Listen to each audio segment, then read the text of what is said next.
Di suatu pagi yang cerah di Madinah, setelah berbagai kabar berhembus usai perang Tabuk, datanglah satu berita mengejutkan yang menebar duka di tengah kaum muslimin.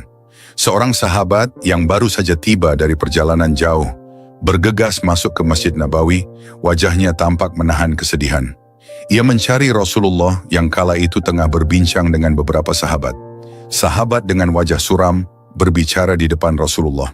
"Ya Rasulullah, kabar duka datang dari Habasyah. Najasyi, raja yang dulu melindungi saudara-saudara kita saat hijrah, telah wafat." Mendengar itu, semua yang berada di masjid menahan napas. Bayangan kilas balik menari di benak mereka. Sekumpulan kaum muhajirin pernah menemukan keamanan di tanah Habasyah berkat kemurahan hati sang raja. Rasulullah menunduk, menutup mata sesaat. "Inna lillahi wa inna ilaihi raji'un." Di wajah beliau tergurat kesedihan mendalam. Betapa tidak, Najasyi bukan sekadar pemimpin asing. Ia adalah sosok yang pernah menampung kaum muslimin ketika mereka diusir dan dianiaya Quraisy. Ia membuka gerbang kerajaannya, menolak permintaan Quraisy untuk memulangkan para muhajirin dengan paksa, dan bahkan melindungi mereka hingga mereka benar-benar bebas beribadah. Orang-orang muhajirin yang pernah tinggal di Habasyah mulai berduka.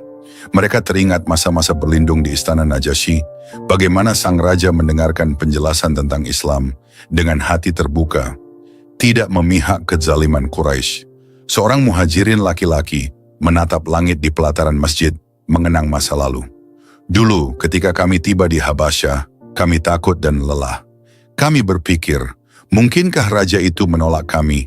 Tapi Najasyi menyambut penuh rasa hormat, bahkan menolak suap dari utusan Quraisy." Rekan muhajirin laki-laki meneteskan air mata, teringat kebaikan sang raja. Benar, kala itu dia berkata, "Pergilah kalian di negeriku ini dengan damai."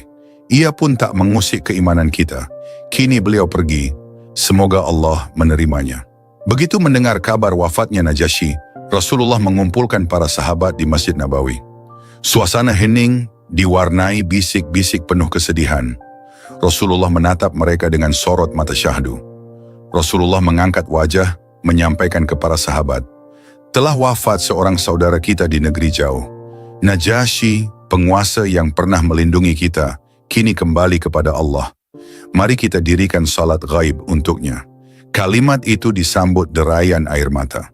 Barangkali ini pertama kalinya kaum muslimin di Madinah menyalatkan seseorang yang jenazahnya berada di negeri berbeda. Walau mereka tak melihat jasad Najasyi terbujur di hadapan, hati mereka dipenuhi rasa hormat dan cinta, seolah mengiringi perjalanan akhir sang raja. Pagi itu, kaum muslimin berbondong memasuki pelataran luas Masjid Nabawi. Para sahabat, laki-laki, wanita, bahkan anak-anak berdesakan ingin berpartisipasi. Beberapa orang yang pernah hijrah ke Habasyah tampak begitu terharu. Seorang sahabat laki-laki menahan Ishaq di barisan depan. "Raja Najasyi, kita tak bisa memandikan atau mengkafani jenazahnya, tapi semoga Allah menerima salat gaib kita." Rekan sahabat laki-laki menenangkan, "Rasulullah mengizinkan salat gaib untuk saudaranya. Kita doakan raja yang baik hati itu berpulang dalam keimanan dan rahmat Allah." Lantas Rasulullah berdiri memimpin salat gaib dengan satu kali azan? Tidak, tanpa azan dan iqamah, sebab ini salat jenazah gaib. Namun rona kesakralan tak berkurang. Usai bersaf, beliau mengangkat tangan, bertakbir membaca doa untuk Najasyi.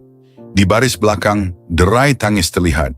Ada yang teringat saat raja menangkis permintaan Quraisy untuk menyerahkan muhajirin, atau ketika Najasyi meneteskan air mata mendengar tilawah Al-Quran tentang Maryam dan Isa. Rasulullah suaranya pelan, usai takbir terakhir. "Ya Allah, ampunilah Najasyi, limpahkan rahmatmu padanya, tempatkan dia di sisimu yang mulia." Begitu salat gaib usai, para sahabat menyalami satu sama lain, berbagi duka. Tidak ada cemoohan karena Najasyi berjasa luar biasa dalam sejarah dakwah Islam. Baik kaum Ansyar maupun muhajirin bersatu dalam haru. Seorang sahabat laki-laki meneteskan air mata, berbicara dengan suara tertahan. "Waktu hijrah pertama ke Habasyah, kami hampir putus asa. Tapi Najasyi membuka pintu istana. Kalau bukan karena dia, entah apa nasib kami." Rekannya laki-laki memandang haru.